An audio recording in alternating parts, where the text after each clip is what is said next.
So good morning, everyone. It's my pleasure to welcome you to the fourth day of Mikrotöne. It's beautiful.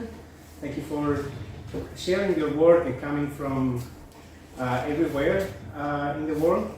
And so we are about to start. We're starting now presentations at 10. And Dr. Navid Bargrizan is a good friend, a long friend, well, as all of you actually. In this case, of the Ecumenic Society. He's a member of our society, and so it's also a pleasure for me to be presenting my friend Navid Bargrizan. Wässriges system, Evocative, Dichotomous, Roughness-Pureness in Manfred, Stahnkes. What a pleasure to have you. Musical Woodcuts. So you all know everything about Navid, but for documentation for those on video, I would like to say a couple of words about Dr. Navid Bargrizan. Navid Bargrizan is an assistant professor of music at East Carolina University and a Goethe Institute certified instructor and examiner of German language at Dallas Goethe Center. His research projects have appeared in many international publications, including an upcoming book chapter titled Tonality Diamond Reflections, The Linked Philosophies, Theories and Aesthetics of Harry Parts and Manfred, Stahnkes, published by the University of Rochester Press. And in the Opera Journal and German Studies. He has spoken at conferences such as the Society for Music Theory, American Musicological Society, German Studies Association, Society for American Music, and has received awards such as a DAAD postdoctoral fellowship and the 25-26 Research and Creative Activity Award of the ECU College of Fine Arts and Communication that would lead to the release of an album of his electroacoustic music by Neuma Records. Bargrizan's compositions have been staged at numerous venues in the North America and Europe, and are published under Navona and Ravello labels, as well as by Mahur Institute and Edición Salzburg. American Prize for Composition chose him as a finalist in its 2017, 2020, and 23 editions. Please welcome Mr. Navid Bargrizan.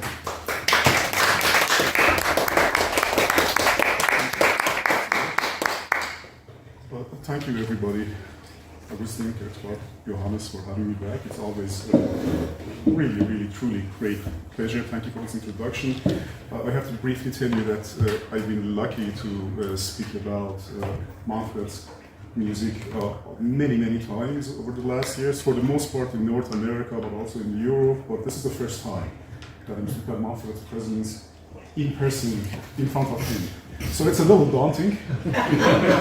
But I mean, it's great, the whole thing. So the best part is that if I say something wrong, Manfred is there himself. No. That's the good thing. And obviously, I'd be glad to hear your comments and questions anytime. I would appreciate that, actually. Okay, cutting, carving, printing, and painting provides a degree of abstraction, contemplation, and reflection. A representation of summarization of a diversity of natural phenomena into a few clear symbols and colors, as does music composition. Manfred Stahnkes' compositional output frequently reflects what he himself describes as a Wässriges system, an aqueous, fluid, and pliable system, signifying a non-dogmatic methodology of integrating, among other musical elements, microtonal scales, intonational practices, and tuning concepts that we might perceive as mutually incompatible. His works forge mellow harmonic structures that deliberately eschew adherence to any singular musical ideology, instead emerging from an objective and impartial engagement with a broad spectrum of global cultural traditions. The structural design of his music interlaces open, hybrid, horizontal and vertical microtonal fields without a strict reliance on pre-established compositional formulas. In his oeuvre, geographically and culturally disparate systems such as quasi-pentatonic scales of, quasi-equidistant scales of Malaita and Java, as examples, are synthesized with just intonation, extended equal temperaments, and, let's say, Ball and Pierce scale, for instance. Alongside acoustical phenomena, including harmonic and inharmonic partials, as well as psychoacoustical principles such as difference tones and subharmonics. Manfred's kindred chamber pieces, asymmetrische Holzschnitt or asymmetrical woodcut, composed in 2010 for violin and cello, and Holzschnitt or woodcut, composed in 2011 for violin, viola, cello, and 2 pianos, exemplify his concept of Wässriges, wherein he interweaves divergent conceptual frameworks and compositional principles. On an extra musical level, the title Holzschnitt, meaning woodcut, evokes the tradition of North German wooden panels engravings, as practiced by artists such as Emil Nolde and Ernst Ludwig Kirchner. These artists, known for their sensitivity, produced engravings simultaneously coarse and refined, carved with expressive precision into wood. From a hermeneutical perspective, my study interprets Manfred's musical woodcuts as sonic analogous to this visual dichotomy of roughness and finesse. Through intricately layered intonational schemata, Manfred, himself a native of North Germany, renders this duality audible. The use of just intervals up to the 13th partial tone in both compositions introduce a dimension of tonal purity, mirroring the delicateness inherent in these wooden panels. Conversely, the deployment of 2 pianos tuned a quarter tone apart in Holzschnitt, along with linear 6th tone configurations in both works, sonically evokes the raw, incisive gestures of the chisel on wood. Moreover, the emergence of intervallic and thematic characteristics associated with, for instance, Persian Dastgah music, as a classical Persian music, among other systems or scales, reflects Manfred's persistent commitment to extending his aesthetic vision beyond the confines of European experimentalism. These ostensibly heterogeneous elements coalesce into a coherent sonic architecture that embody Manfred's inclusive hybrid compositional ethos. To elucidate this further, I will first examine select historical examples of German woodcuts to highlight their inherent roughness-finesse dichotomy. Subsequently, a concise theoretical analysis of Manfred's compositions will demonstrate how these works not only encapsulate his core aesthetic and music philosophical orientations, but also on a hermeneutical level resonate with expressive dichotomous characteristics of German woodcut art. Before we take a trip to the world of woodcuts, though, let us experience a section of Manfred's piece Holzschnitt that would represent a case of synthesized roughness and pureness, or roughness and finesse. The latter in the sense of an approach to the purity of just intonation structures, the former in the sense of distortion thereof. Okay, I'm going to play you this section from Holzschnitt briefly, which is a section from Cantus Infirmus section of the piece, plus Hocetus Infernalis. Now, before playing that, I highlighted for you certain instructions and indications on the score, which in different ways refers to either just intonation, or beating non-just impure sections, or references to tuning and intonation. For instance, when you see right there up there 7/4 refers to the seventh partial, basically. What the instrumentalists should realize, many other instructions that you see there in terms of tuning and intonation. If I go one step further, you might see the reference here, Schnitt. So let that beat, there is no purity there is no just intonation, for instance, or references that this particular tone or this particular chord stands on a chord up to the 13th natur tone, the 13th harmonic, for instance. Or that high D in violin, rein zu der C, it means you have to stand in a just relationship to violin cello. So I will explain later all of these indications in details. I will have a summary of all of the indications that refer to the intonational aspects of the piece, which again hermeneutically refer to this dichotomous roughness-finesse, basically. But let's just sonically get familiar with the piece. I have a rolling score for you.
Following my email to Manfred to inquire about the potential association of wood carving with his pieces Holzschnitt and asymmetrischer Holzschnitt, he replied on April 6, 2025, North German woodcarvers. Yes, you're absolutely right. I had a teacher at school named Manfred Holz, of all names. He still lives in Bad Segeberg, where I grew up. He cared deeply about the persecuted Jews in Bad Segeberg in the 1930s and 1940s, and has carved, painted, and printed artworks. Manfred Holz's works feature detailed and expressive techniques. His woodcuts, for instance, those depicting scenes from the North German region of Schleswig, display intricate craftsmanship, as well as rough colors, lines, and shapes. He explores several recurring themes in his artworks. First, nature and landscape, capturing the beauty and tranquility of the German countryside, forests, body of waters, and rural settings, reflecting his deep connection to nature. Second, historical and cultural heritage, inspired by the background of northern Germany, portraying scenes from events and traditional life, emphasizing the region's unique identity and history. Third, human figures and portraits, creating images that convey a range of emotions and narratives with his attention to details and ability to capture the essence of the subjects. Fourth, spiritual themes, reflecting his interest in the deeper aspects of human existence, incorporating symbolic elements and conveying a sense of contemplation and reverence. And fifth, social commentary, addressing contemporary issues and challenges to provoke a thought and discussion about societal concerns and human conditions.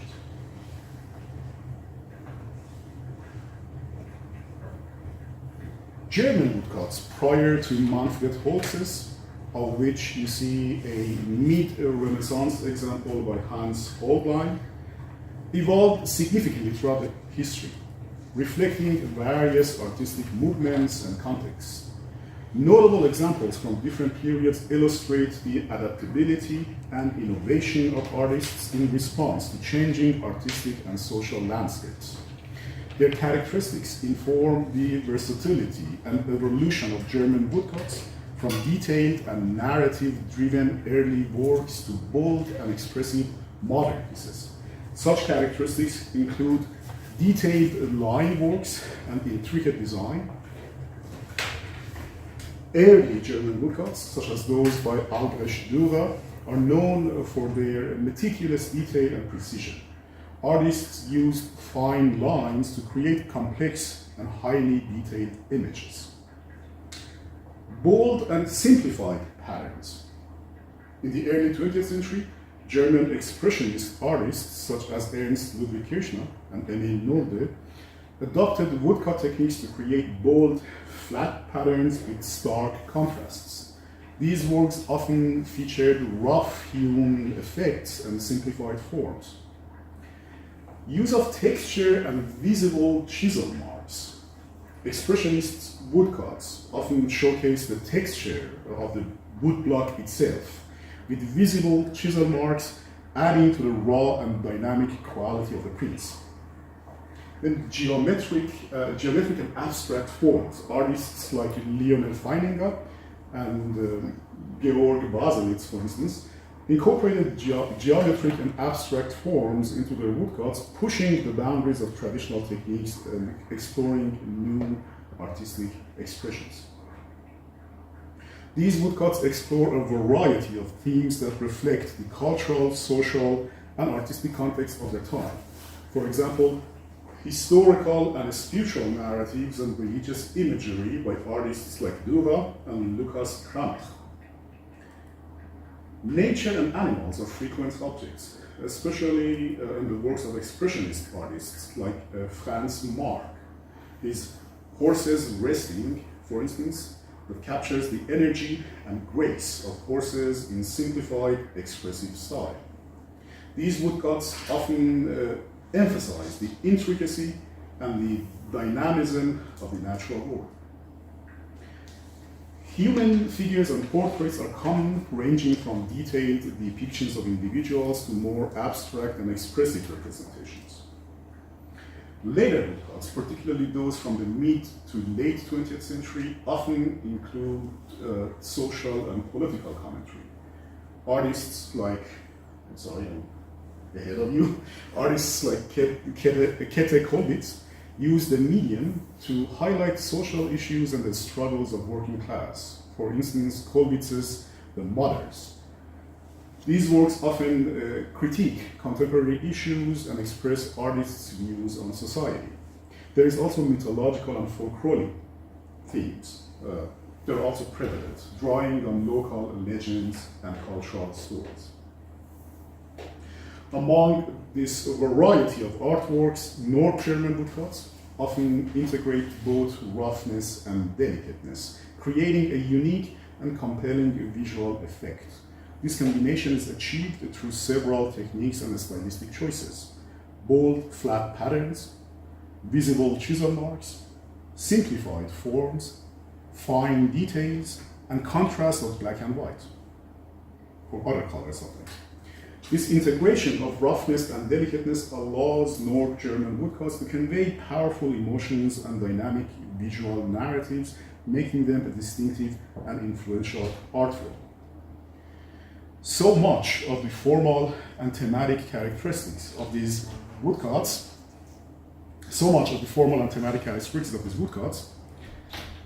on an analytical yet hermeneutical level are to be detected sonically, and of course visually in terms of the notated instructions in the score in Manfred's works, conceiving a music both complex and vibrant that projects balance and symmetry. At the same time, dynamic tension, unpredictability, and asymmetry. A hybrid positioning between being and not being, stability and suspense, playful and strict, rough and delicate.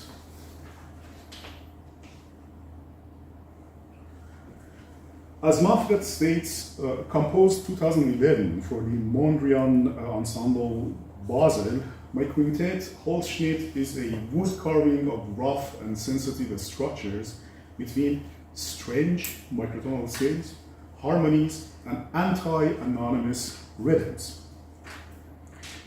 Here, the adjective strange might refer to two ideas.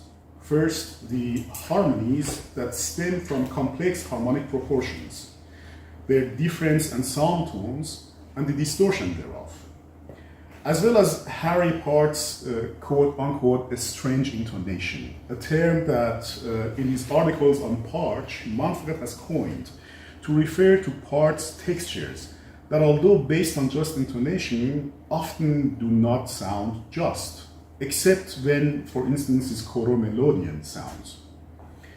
The adjective anti-anonymous then implies rhythmic ideas that, or rhythmic nets, that partly through written values, partly through the freedom granted to the performer, create spaces beyond the standardized rhythms so common in the Western classical music that they have become anonymized. Holzschnitt employs just intonation fused with and sometimes juxtaposed with or superimposed on quarter-tone tuning, sixth tone configurations, and intervals characteristic of Persian classical music, allowing for a broader range of pitches and harmonies. It also features pulsative rhythms and semi-improvisational elements, which contribute to its nuanced and unpredictable nature. In the case of Asymmetrischer Holzschnitt, Manfred states, this is one of my typical string pieces, which employ exotic scales all over the place, from all over the world and underworld, as well as far-spread asymmetrical harmonicity between well-known intervals and unforeseeable new ones. In Asymmetrischer Holzschnitt, the asymmetry, the harmonic structure, challenges traditional Western notions of balance and symmetry in music, creating a sense of tension and unpredictability in a fresh auditory experience. So I would like to play for you a section from this piece, Asymmetrischer Holzschnitt. Actually, two sections of that. The first one is titled Glissando Symphony, so clearly Glissando Symphony. What happens there is that you hear that the strings, the violin and violoncello, they reach certain just pure intervals. And then within this slow morphing glissandi, clearly they go to distortion thereof. They go through a lot of different intervallic, clear, strange proportions, some of them rough, some of them fine or pure just, through a fluid structure, leading to the section which is titled Volle Freude, which in my ears references to Persian classical music, which I will explain later, show up. So let's listen to this extremely synthesized section of roughness and finesse. Finesse in the sense of just proportions, and then distortions draw through long morphing glissandi.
I hope it was to a certain extent clear, this dichotomous finesse and roughness, or just intonation and the distortion thereof, that I interpret as roughness finesse in this section.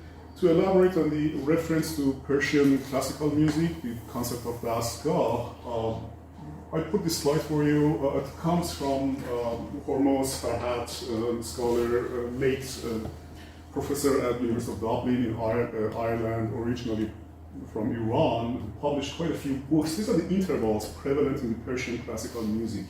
As opposed to common knowledge, common sense, there is really no quarter tone, the true sense of the word, using the Persian music, but all these intervals of 90 cents, 135 cents, 160, 240, and so forth, we need this structure of Dastgahs. What is Dastgah? In the Dastgah system, we have each Dastgah represents a collection of short pieces, or so-called gushes, each of them in a different mode, or makam, right? And these modes clearly have different structures, but within one Dastgah, these short pieces are used because each of them have different mode to modulate between different modes, basically. That's the whole system. The reference is there. I just put also a sort of sonic representation of ball and Pierce scale that here and there shows up in Manfred's ideas. There we have roughly 3/4 tones, whether in the just intonation version of ball and Pierce scale or in the equally tempered ball and Pierce scale.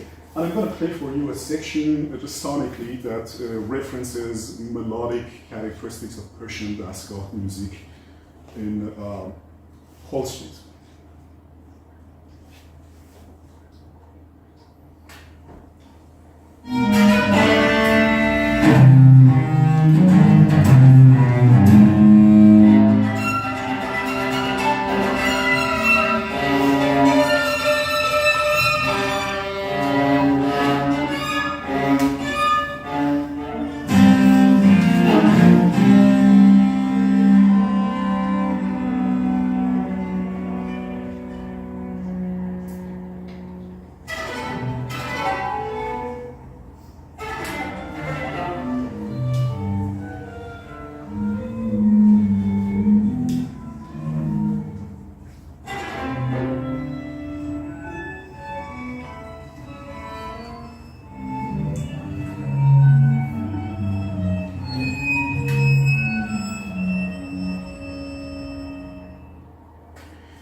In both works, Manfred integrated extended temperaments into his Wässriges system.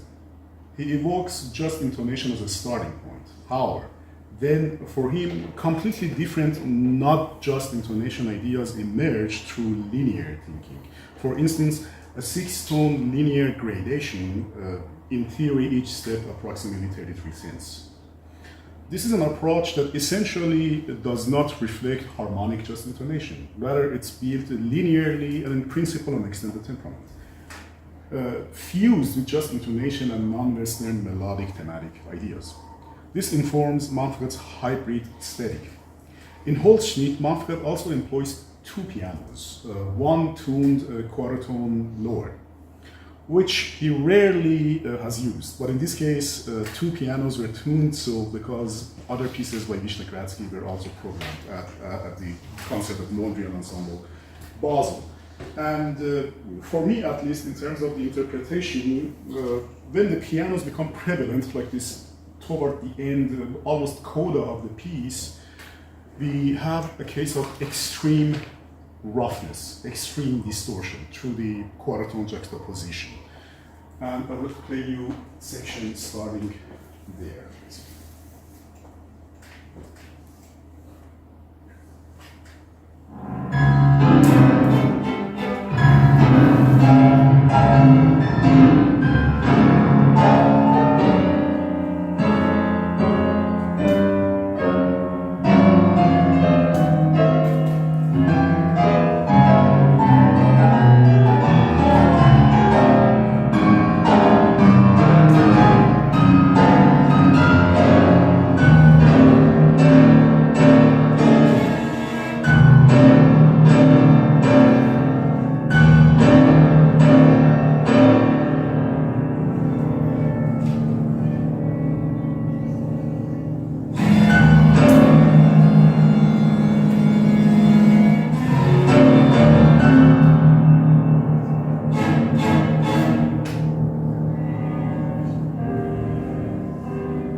section from Holstedt, if I failed to say earlier.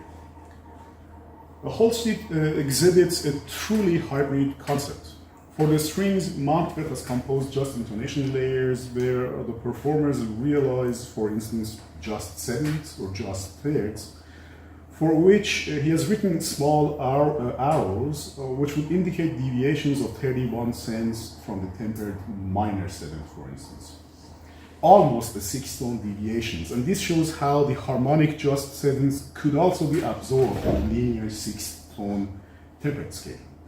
Manfred frequently works with complex numerical relationships as well in a different tone space.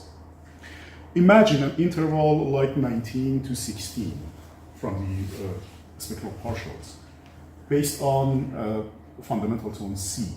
In this case, it would be a minor third above C. We have an E flat and C, higher C, that remain practically very close to the tempered one.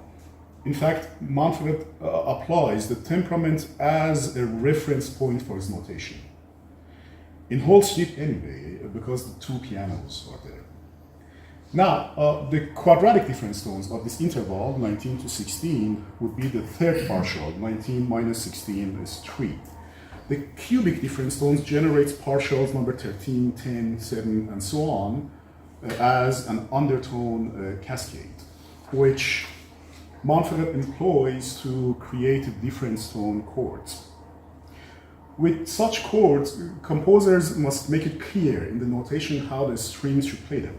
They cannot just play the 22nd or 25th tone, right? Almost nobody would grasp what to do. So Manfred takes, in this case, the classically tempered space and writes arrows added to the 12 tones and conventional accidentals, reflecting his pixel resolution in 6 tones. He implements the same idea in the quarter-tone space with 2 pianos as well. In Holstedt, this appears quite hybrid-like, alongside the 6-tone resolution. The pianos are always resolved in quarter-tone, the strings basically in 6 tones, although they sometimes realize just thirds and just sevenths and so forth to approach just intonation. I have a brief representation for you, first in the piece Asymmetrischer Holstedt, of the formal structure of the piece. As far as I've analyzed, there are 11 sections indicated by A, B, C, and so forth in the whole piece. Some of them, and with the measure numbers, some of them are titled by Manfred. For instance, we have a famous land, like a strange country or land. Infernal Hoket or Teufelskanon, Devil's Cannon, and so forth. And I briefly mentioned the predominant character of the section. The first one, introduction, is mixed. The Persian landscape becomes sort of prevalent. Then flageolet section, it only indicates what characteristic, what idea is prevalent in that section. And then a reading of those in terms of roughness and finesse. So there, just intonation and flageolets are prevalent. For me, that's more delicate compared to the places where there are, let's say, at the end, where pianos become prevalent. That's rough. But in most cases, as I indicated, like the color coding, there is a synthesized roughness finesse throughout this section. Obviously, we don't have time to listen to all of those. I also wanted to show you this slide where I sort of summarize all the indications, the notational indications in the pieces in 2 different parts. First, in the legend, Manfred sort of clarifies that accidentals with arrows would indicate deviations from 12 tonical temperament by 33 cents or 6 tones. And then, beginning from measure 72, he writes rein zu C, meaning that the tone E should be played slightly lower to sound pure, non-leading in harmonic relationship to a lower or higher tone in a chordal section. Then in this score, as I showed you previously, there are all different sort of indications that reference playing just, playing pure, or something like schweckt or Schwecktegenwese that reflects distortion of just intonation, so beating. Or, for instance, Vorbild 13th partial 13th overtone, or like 13th overtone, like 11th overtone, and the kind stabile fundamental tone. Even the fundamental tone of the harmonic series at that point fluctuates between different fundamentals. Now, if we move to Holzschnitt, it's basically the same in the case of the indications in the legend. In the score, most of those indications show up as well, except there are other indications. So for instance, we see something like rein unter gedachte E, or Untertone, and Manfred references subharmonic or undertones below the tone E in that particular case. Or we see rein zu C stets Konflikte mit BC. So in a structure, in a chordal structure, we have two notes that stay in a just relationship to each other, and two other notes that stay in non-just relationship, and that makes for a strange, interesting chord. A strange in a good sense, I mean, obviously. In terms of formal structure, this piece, Holzschnitt, also has 11 sections, I imagine, but much expanded. So it's a much longer piece, and the synthesis of rough and delicate sections are much more clear. So it's much more synthesized. Each section includes superimposition or synthesis of roughness and finesse. Now, before I come to my conclusion, I'd like to take an excursion and play for you a video from Albertina Museum in Vienna. The curator, Antonia Hirschelmann, talks about the woodcut or woodwork of the artist Anselm Kiefer. And that may sort of wrap up our discussion topics that show how this roughness and delicacy in the work of this particular artist, in his own sort of personal, subjective way, are reflected. The video is in German. Here, if you'd like to see the English transcription, please feel free to read that. It's about 3 minutes.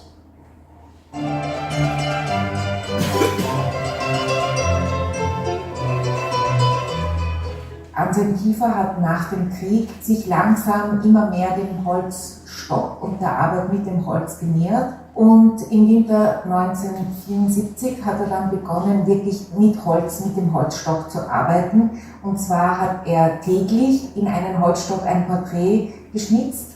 Und wenige Jahre danach hat er sich dann mit dem Thema der Hermannsschlacht beschäftigt und ist dann dazu gekommen, dort eben diese Holzschnittporträts, Holzstockporträts einzusetzen, wobei Kiefer ja tendenziell Collagen erstellt, wo die einzelnen Holzschnitte zusammengefügt werden und die Komposition daraus entsteht.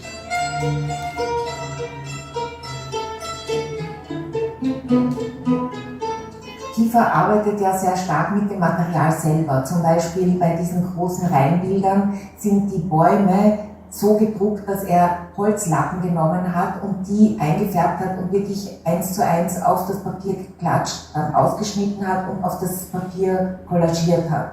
Und da gibt es eben ein Nebeneinander und ein Übereinander, das in den verschiedenen Schichten dann dieses Motiv aufbaut.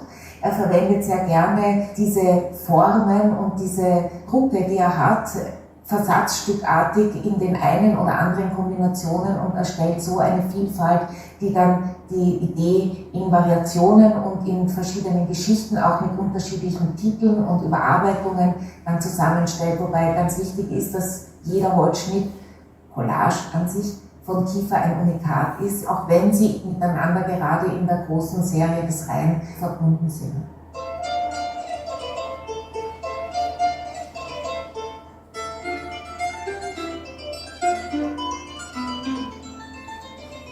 Es geht sehr stark um Verwandlung, um Veränderung, um einen steten Prozess des Wandels.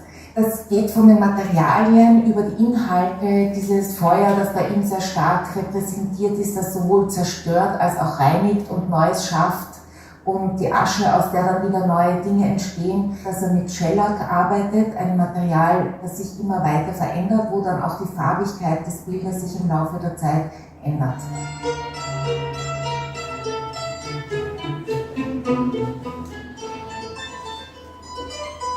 Zum Teil ist es ja die Parallele des Menschen, der sich verändert im Laufe seines Lebens, und das Holz, das sich verändert. Das ist sicher etwas Verbindendes. Gleichzeitig ist auch sein Thema die stete Verwandlung und Veränderung. Das drückt sich eben auch in dieser Form zu arbeiten aus, mit der Collage, wo man da immer sehr flexibel bleibt, da große Variationen und Freiheiten auch zu haben, sich in einem assoziativen Prozess dann den Themen und den Inhalten und Kompositionen zu nähern. Immer diese Ambivalenzen, es interessiert ihn, was dann nach dem letzten und vor dem ersten Moment passiert. Also immer dieses Dazwischen, das ist das, was ihn reizt.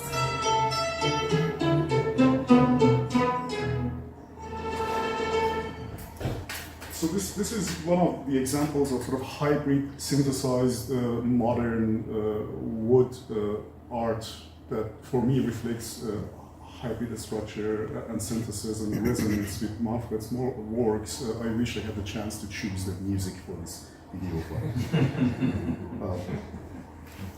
Such a hybridity of thought and synthesis of roughness and pureness, whether in woodcuts or in sound art, accumulates over time. Manfred has remained interested in very different types of music. For example, the music of High Andes or Indonesia. As he states, since I became a composer, I have tried to borrow from them.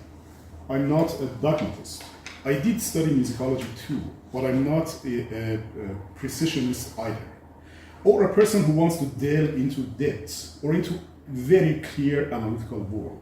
I love precision and analysis, but I must look for something else for myself. That is how I come to such a hybrid form. Hybrid perhaps simply means that Manfred collects, intertwines, and synthesizes various attitudes and approaches as a mirror for us to reflect us back to ourselves.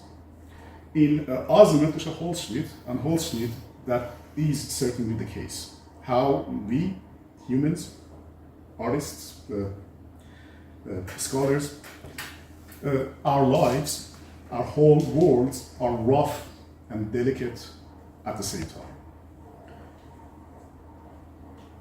Thank you.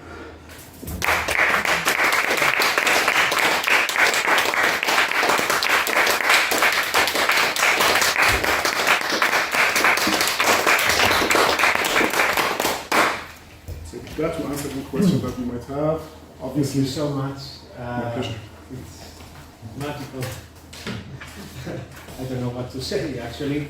Yeah, if anyone has any questions for the lecturer, maybe for the composer, and so we will be very happy. I forgot my glasses at home. I hope I can use the sunglasses sometime.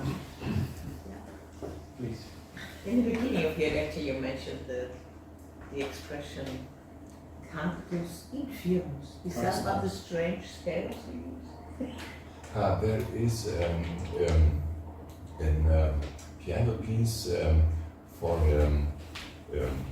microtonal. It's also quarter-tonal part. For one player playing a normal piano and, in addition, a keyboard.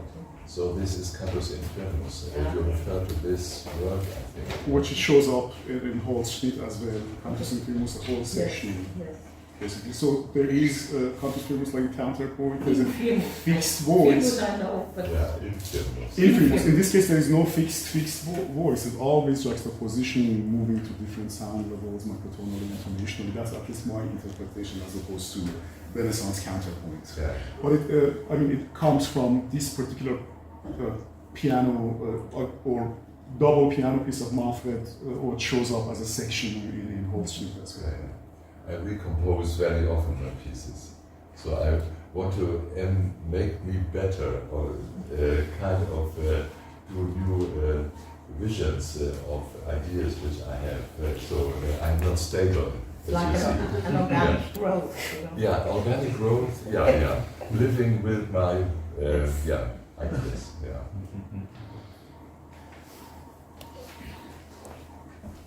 And Manfred Holz, he is wonderful now. He is 80 years old. He was only 7 or 8 years older than me, and he was a wonderful teacher at school times.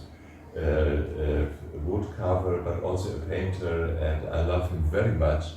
And He has a strange name. The first name is my name, but he is Mr. Holz, which is his basic stuff. He has a big machine at home where he can do his own work like this in different color layers. And a wonderful man. Yeah. I also got smart there and color coded my text in this painting. Bravo. It's very hard. Yeah, sorry, if I can ask, I mean, I really enjoyed that, and I'm fascinated by the music, and I'd really like to get to know it better. And I'm interested in your references to music from other cultures, and because I'm interested in it, I love the sounds of them, and, you know, just the substance of it, you know. But do you ever get, you know, I always feel afraid of, you know, cultural appropriation. You know, when is it okay? When is it?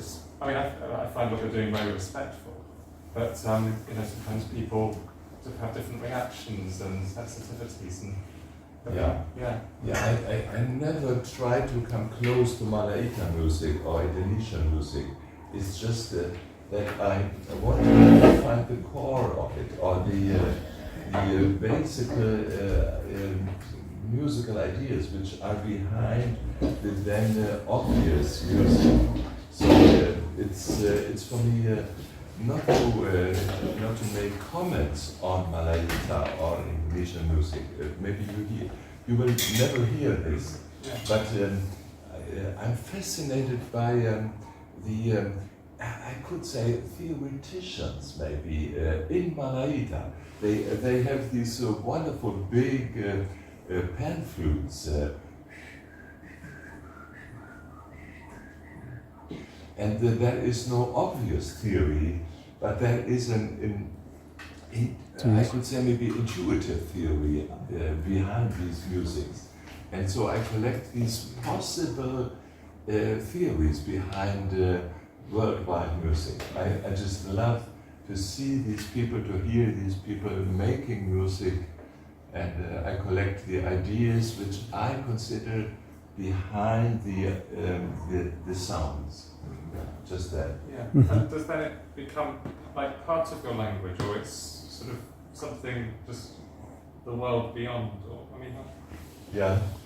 The world, overworld, the underworld combining, and it's just me being interested in so many things. Yeah. It's having a language is really something interesting, because as far as I understand, in the case of Manfred, or generally my own approach to art, why should we have a particular language? Why should we speak many different languages? So what you're saying is, I think, really important, and I follow that discourse as a musicologist. In the US, definitely that's the case. There's so much spoken about cultural appropriation. Is it cultural appropriation if you borrow an element from another musical tradition, or is it not? Is it an homage, or is it a colonial perspective? The post-colonial response, definitely. I personally find that in this particular case absurd, because we are humans, and there are this richness of different traditions, scales, music, and let's think about the Western classical music that's practiced everywhere in the world, or pop music coming from US and England and practiced everywhere in the world. But it's a legitimate concern in terms of my own music. I often think about that. Is it cultural appropriation, or it is cultural appropriation? Is it a nefarious one, or is it for a good purpose? Good question. I don't have a real answer for that. I just personally find that absurd. Yeah. Yeah, there's no ideal answer, but I mean, and it's fascinating, and yeah. Thank you for your thoughts on that. But we must be very careful, of course. This is what you mentioned. Not to really think we are composers here. Oh, okay. Very often I think I should not compose. I should improvise. I should just dream about what I collect in my head. Yeah. So for composition means I'm a monk from the medieval times, and I compose point by point, and so this is a European attitude, and we have kind of to avoid this somehow. This is my feeling very often. Mm-hmm. Yes, I agree completely. That's. Mm-hmm. Thank you so much, Navid. Congratulations. It's a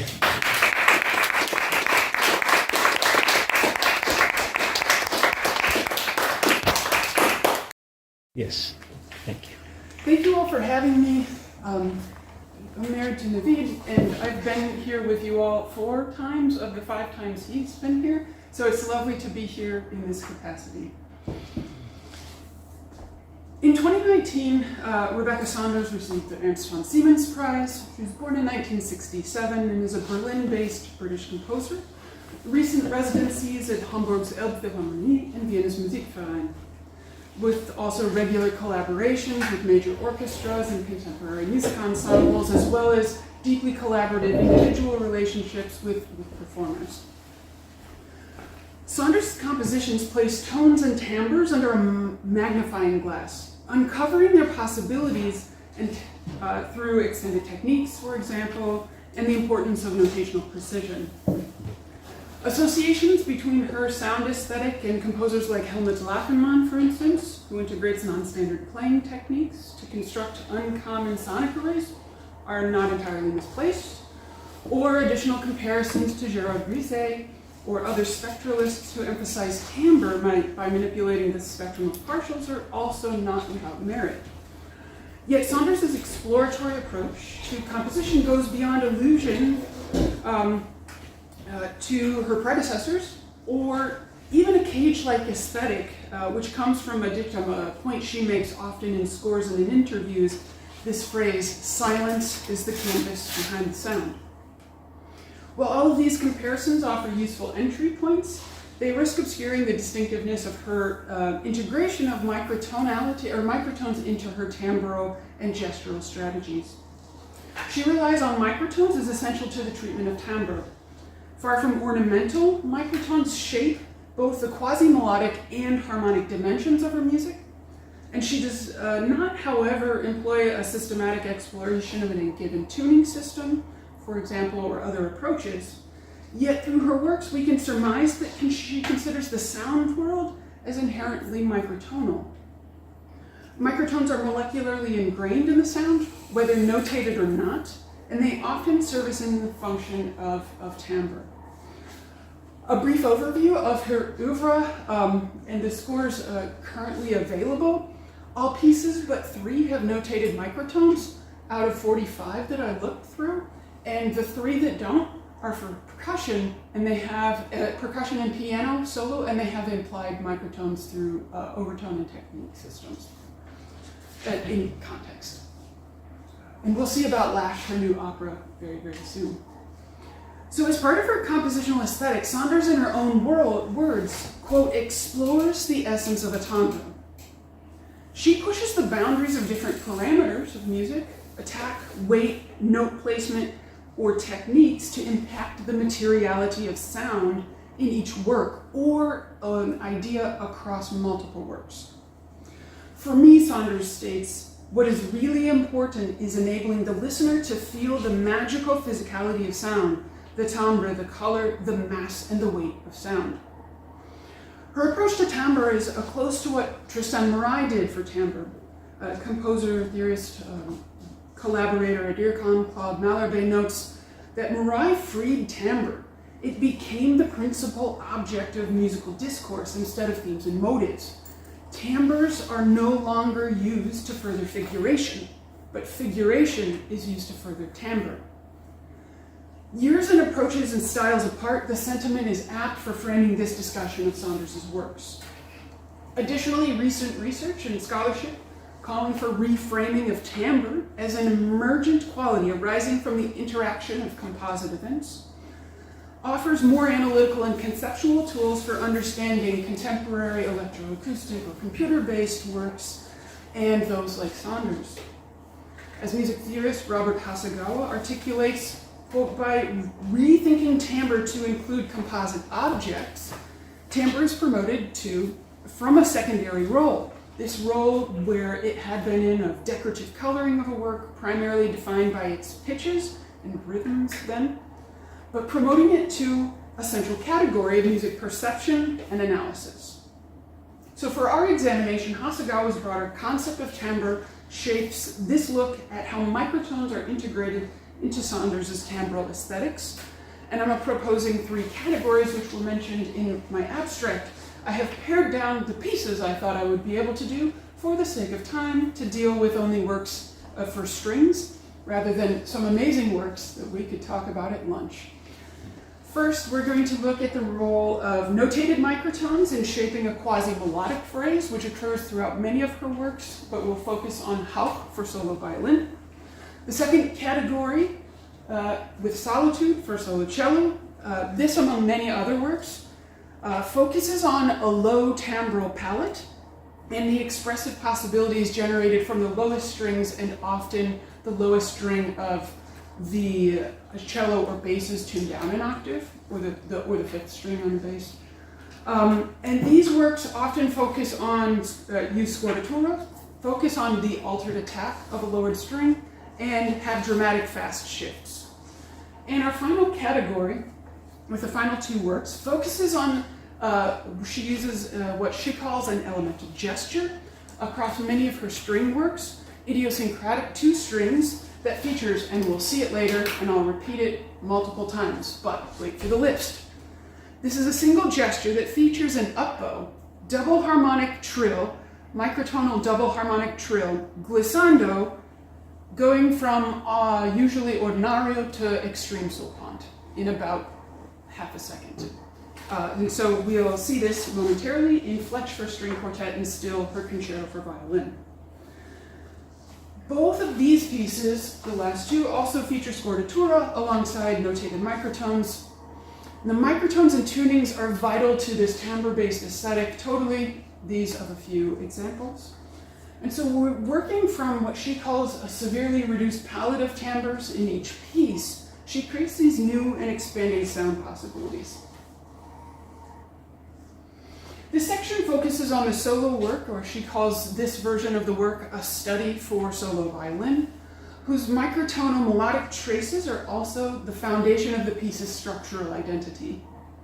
The descriptors quasi-melodic and melodic traces are part of her lexicon, frequently repeated in interviews and score notes, to emphasize that one purpose behind the line is to build subtle shades of timbre, and a performer might interpret it as a melody or trace out different growing components as a melody through these nuanced pitch differentiations, available coloristic nuances with their idiosyncratic instruments, and then the ever-changing sonic possibilities offered by each performer.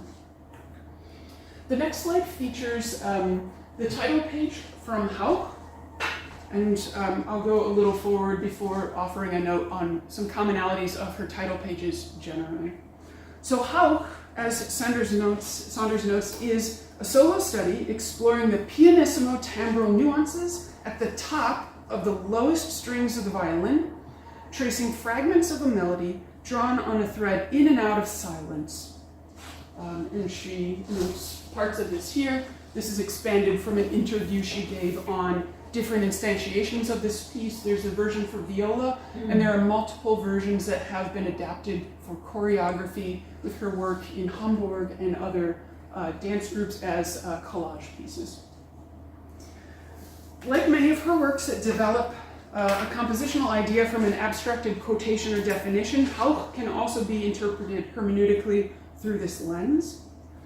In service of changing timbral expression, Saunders limits the range and variety of pitches, indicates where the pitches are to be played on the instrument, as well as specifying nearly every bow placement, expression of vibrato, and nuanced dynamic differences. In the notation legend, she also addresses, on this page, the use of quarter tones, writing that, quote, they are a chiefly expressive function and need not be exact. Her works that use microtones are 90% quarter tones. There are some eighth tones. It often comes with this caveat, need not be exact, but yet the quarter tones are integral to the dialectical timbral interplay between, in this piece, a hollow or floating quality in sections of sul tasto extreme, also marked with sempre flautando, and then sections of a darker sound, where she's looking for often a flatter finger placement facilitating double stops. And additionally, with his focus on bow placement with pitch to build timbre, her use of solpante and solpante extreme also has the impact of bringing out overtone possibilities within this melodic phrase. So we'll look here at the first phrase of this study. I've indicated a way to interpret the first melodic phrase that then gets expanded in variants and likenesses developed throughout each of the 8 sections. This outlines the fragment of her 2-part melody in the greenish and purple, pink, or orange, however you see that. Outlines this fragment, and these evolve through the other subsequent sections, expanding so that each then has an upper and a lower line. The first unit labeled X is characterized by this quarter tone phrase, quarter tone tetrachord, moving to the double stopper. I'll refer to it as a dyad. It shapes the character of the piece to the descending. And then we have the gesture here, Y, which becomes its own phrase and gets broken down into perhaps 4 to 5 other ways you could interpret the fragments of this second half of the melodic phrase. It bears out. The melodic phrase Y with the glissando becomes incredibly important, landing on a quarter tone, and she varies and makes likenesses of these throughout that retain similarities but not often intervallic content always. And it is the shape, the physical gesture by the performer that becomes very important, performative gesture and notational gestures on the page that retain likenesses that always contain at least 1 quarter tone throughout each transformation. I'd like to play for you the first 2 sections as this develops to hear in context the quasi-melodic integration of quarter tones. As it develops throughout 2 sections, we'll move on to this slide, and as we see the score develop, you'll see overlapping green and purplish boxes that show how she's overlapping and building these quasi-melodic lines on top of each other. She worked with Hannah Weyrich of Musikfabrik for the building of this piece, and so I've featured her performance, which you can find on YouTube, to see the physicality of finger placement and timbre with these microtones.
And overlapping of fragments and sections related to the first 2 segments of the melody come back, and it arcs to the end where we get the likeness of the very first melodic, quasi-melodic phrase shaped out with the usage of microtones. Through the micro variants of the first 4 pitches, more similar to this gesture here, close to the end of the fingerboard on the lowest string, combined with sul tasto extreme, sempre flautando, Saunders expands the timbre variety and possibilities for the performer and the listener. The role of microtones and how, in combination with each other event, also brings to the foreground the performer's physical gestural relationship to the materials, exposing potential fallibility, in Saunders' words, of the body and positions near the end of the fingerboard on often fingering close to the bow on pitches traditionally placed in a more accessible and resonant place on another string. She's exposing just how much expressive timbral nuance can be communicated through these limited set of circumstances.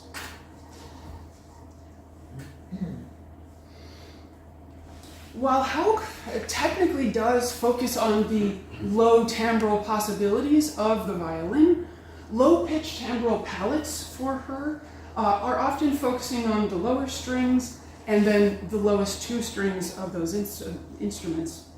Solitude for solo cello focuses on exploring the expanded range of the instrument and comparatively maximalizes materials. The work combines two elemental sounds. First is this low-pitched timbral palette produced by the tuned down an octave lowest string, and the second is the elemental gesture, which features more in the following section, up bow double harmonic trio glissando, which we'll see in a moment. And this element, the glissando plus the low pitch palette, creates timbral contrasts when performed between strings 1 and 2 and 2 and 3, and that distinction is really important due to the scordatura she chooses and the fast double-stopped trills.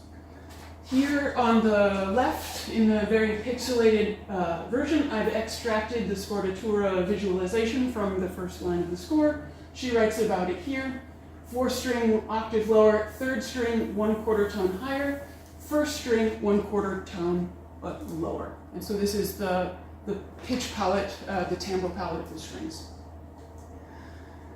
Through scordatura and notated microtones, this work features an interplay between timbres resulting from pitch and radically altered attack on the low tension string, and the unpredictability of the elemental gesture in the high tension strings very, very fast. Musicologist Bjorn Gottstein goes so far as to note that this gesture is a representative of a key contradiction in her works. It's a productive contradiction that gives her music both acoustic and structural identity. This unstable microtonal gesture, characterized by heavily gesticulated, energy-filled up bows, and the mechanical movement of the trill itself, creates a manic atmosphere that then gets interrupted by the low string, sometimes quasi-melodic microtonal moments. A brief example from the opening of the work establishes the low timbral palette on string 4. And here in section 1, part 1 of section 1, it's performed primarily on the C string, lowest string throughout. You see the red circle indicating strings 2 and 3. The double harmonic element of the gesture is the only thing played on a different string. And then throughout this passage, each element of the elemental gesture is separated, trills, glissandi, and then the double harmonic, and they'll get combined later. And then the green I've just indicated to point out the microtones. In her information-laden score that you see here, the other highlight across the top is bow placement movement. She does this with a few pieces, and you'll see that nearly everything is indicated. The only other notation to notate is the small circles at the end are the start from silence indication, so the silence is the canvas behind the sound. Every gesture that begins with that should start in silence.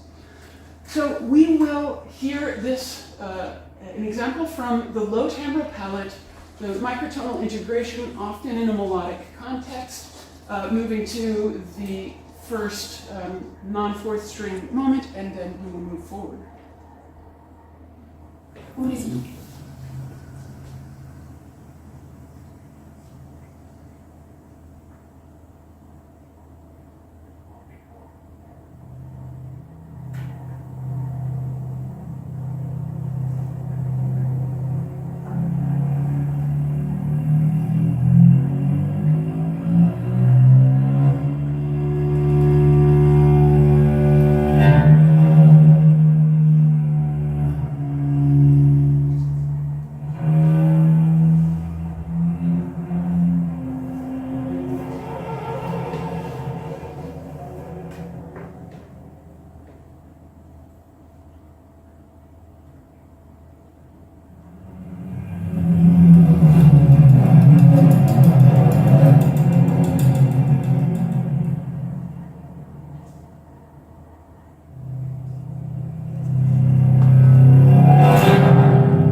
timbral sound world continues through section 1 and then becomes the basis for the development of the middle sections of the piece, getting constantly interrupted and changing to a different timbral palette, a different microtonal sound that we'll come to right now.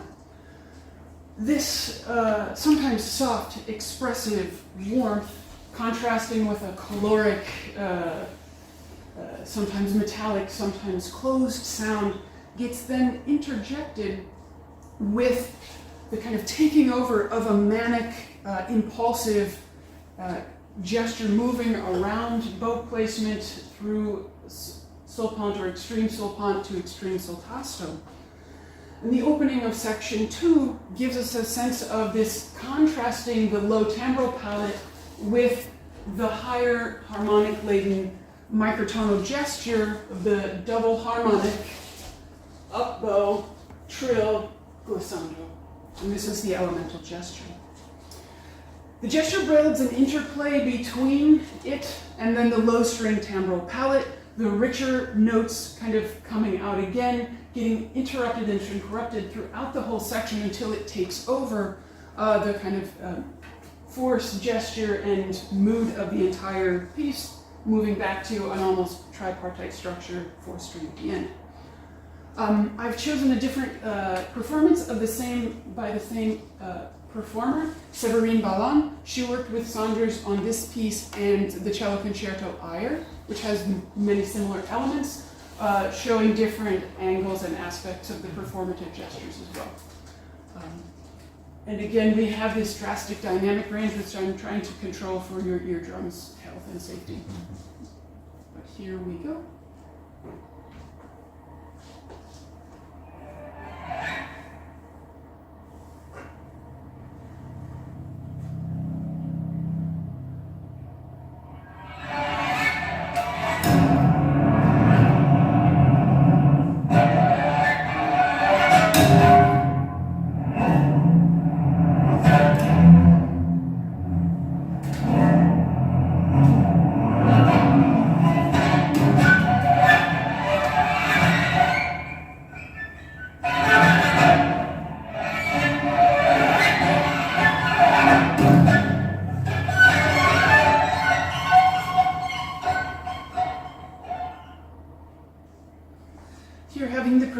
Focus mostly on strings 2 and 3, with string 3 again the quarter sharp.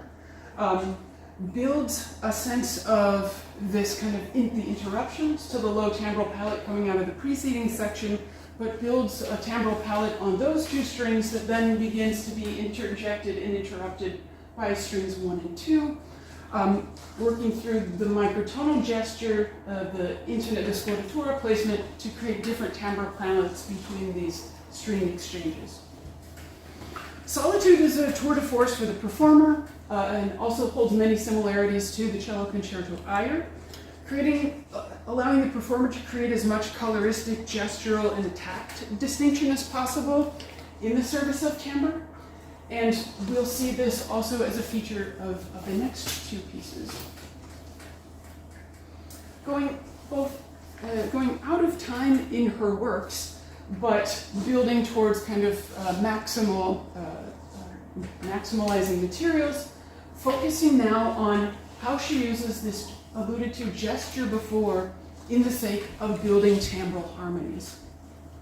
In both Fletch for string quartet and still the violin concerto, Saunders uses quarter tones, scordatura, and an emphasis on extreme solpant or extreme soltasto to build structural forms and timbral harmonic blocks, both from the notated materials and the high partials generated by the gesture itself. One version of the gesture here taken from Fletch, from the violin part from Fletch for string quartet. We see just one notation of it going starting from silence to fortissimo, ordinario to solpant, and often extreme solpant. And so with this gesture and its micro variants, referring to building blocks of timbral harmony, what I mean is sections where the orchestration then of either ensemble emphasizes timbre and overtone possibilities over traditional chord structures. And the gesture in this case is at once quasi-melodic, but also horizontal, and it's also verticalized, then providing an additional microtonal layer and informing her treatment of timbre in this and across many other works. It has elements of this gesture as a whole occurs throughout these pieces in the center here that I'm speaking of, and then it comes in and out of exploring glissandi as a singular element in a very similar way, and coming out with how we have glissandi and others a little bit of a very, very similar exploration of a trill, and they have likenesses, they have relationships. And so we will move now to the violin concerto. In the introduction to Still, the concerto begins with the soloist unfolding variants of the microtonal gesture that perceptually expand upwards with high overtones. In part one of Still, the violin's third string is tuned down a quarter tone. The opening line moves through varieties of sulpant, so normal, half, extreme, and is introducing a kind of lower dynamic range and bringing out overtones. And then in the higher dynamic range, we get a more choleric notion, building timbral notions from silence to clarity, coarseness, and noisy timbres throughout this linear gesture, generating perceived verticality through an emphasizing broad spectrum of overtones. In measures 1 to 22, the ensemble, as it enters with accent structures, expands the microtonal gesture with the sulpant accents in the strings, often paired with the accordion, helping with the verticalization interpretation. Enriching the available high partials, this timbral palette becomes normalized beyond accents through the unfolding of the whole first half of the piece. So I'll play the opening for you, 1 through 22. We'll hear the violinist, Carolyn Widman, with whom she worked to build this piece, or the violin techniques at least. Here I've just extracted out the parts performing the first accent, and then as we move forward, you'll see the full score, which is visibly hard to see.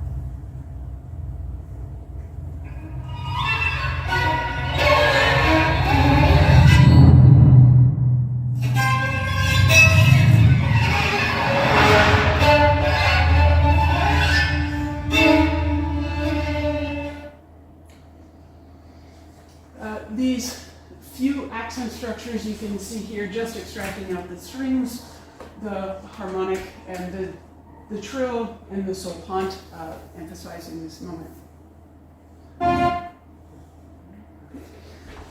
But very briefly, in the middle of the first section, measures 95, top of the page, importantly 96 through 109, she builds a section where the accent structure gets interrupted, sort of a hemiola structure that begins here in the strings at the bottom.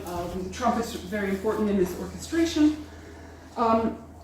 Emphasizing sulpant's timbre as it moves forward, framing the next statement by the soloist, which begins to build up this overtone-laden harmonic timbral harmony in the purplish boxes, and unfolding to a section where we get the strings divided from 1 and 2 into groupings of 3, and then later in the piece groupings of 4. This Divisi strings expanding the vertical timbral space even more with microtonal timbral harmonies reminiscent of Ligeti or even perhaps Penderecki in some of these expansive layers, leading to a new section which then shifts its emphasis to soltasto, narrowing the band of available overtones, emphasizing what comes in part 2, which is emphasizing interplay between the same note on two strings with a lot of soltasto narrowing our field of timbral harmony. We'll listen through about 40 seconds of this, starting here in the orchestral answer before the soloist comes in again.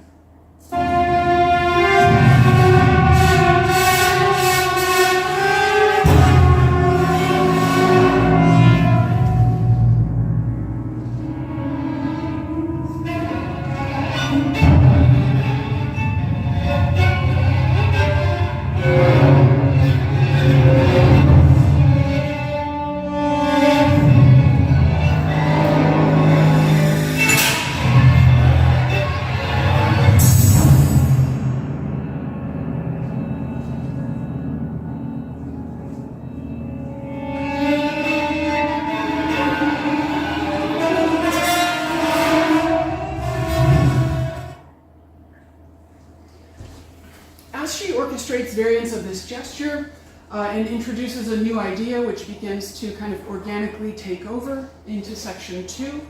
A tension develops between effects that elicit layers of overtones in this timbral harmony and those that narrow the band of available partials.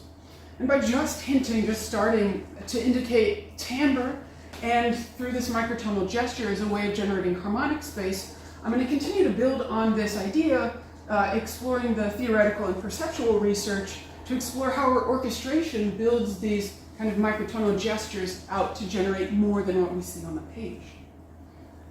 And so, very finally, Fletch for String Quartet takes the same gesture we just saw notated before still, played out a bit in still, and plays with it in a way that really epitomizes Saunders' near obsessive exploration of limited materials. Throughout this piece, scordatura, in combination with the microtonal gesture, again builds these timbral possibilities. Again here, an indication extracted from the score of the scordatura in each instrument, and then her description of it here. She has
I won't play this, but as the section develops, she takes gesture or remnants of the gesture as it evolves, changes, and brings the instruments together in a near homorythmic section, building the harmonic overtone and timbral interplay in this section before it comes apart. It unfolds, and it unfolds, sorry, let's move that. It unfolds throughout the piece in the second section. The constituent parts of the element, while they totally don't disappear, but they become new, different, and totally changed, giving interjections of longer held microtonal notes on timbral variants that we haven't seen in the core development of the first section, shifting its timbral palette from perceived verticalizations to more horizontal, narrowed bands of sounds. And while these are short looks at a few pieces of her works that I've examined so far, like I said before, all of them but a very small handful integrate microtones, many of which do fit into these three categories I've brought up: low timbral palettes, quasi-melodic, and then timbral harmony. And undoubtedly a fuller examination of her work will give us more categories to see how she integrates one element, microtones, within this larger idea of timbre, and continue exploring how this provides richer, deeper, different, both performative nuance and notated nuance in sound worlds for us with her works and many other interpretive layers. So thank you. I would welcome any questions.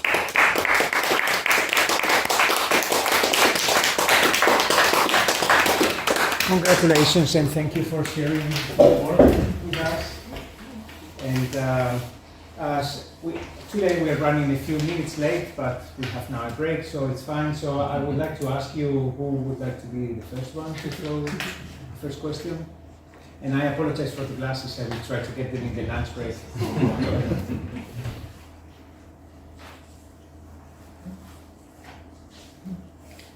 Richard? Yeah, it's fascinating, and it's almost slightly ironic to look at microtones within this context of what she's doing with timbre, because it seems like, I don't know, would you say distortion is kind of a useful concept here? Because it seems to me this sort of part of the vocabulary that's just distorting the sound, along with overpressure and detuning and just all of this.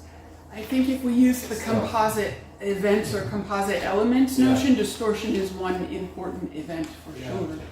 Because the trouble with distortion is it means that we don't actually hear the microtonal sounds, or at least not in a harmonic sense in what we've heard here, right with the strings. Yeah, but I think the microtones allow the performer to intone something that they wouldn't with the non-microtonally notated pitches, and I think that is what they offer to her music, rather than produce a different sound here and give all of these other composite events. And so I would never argue that her music is microtonal, in that among many tools to build something different than someone dealing with tuning or temperaments is going to, somebody dealing with extended techniques fully. And I think it's a tricky question. I mean, focusing on, that was the trick that I was dealing with, is dealing with one event. If I'm saying timbre is a composite of events, and I have to talk about gesture, attack, and microtones, then I'm isolating an event to say this is really important. It is, but it's horizontal and vertical, I think. Thank you. Yes. I am sure, I'm kind of sure that Rebecca is knowing what she's doing. But there is a very specific research done by Alan Fellowfield in Basel. She worked on the harmonics which don't really fit the normal harmonic positions, like the third and so on. And there is a huge work done by Ellen, and I'm sure, and there she is referring to precise, what's it?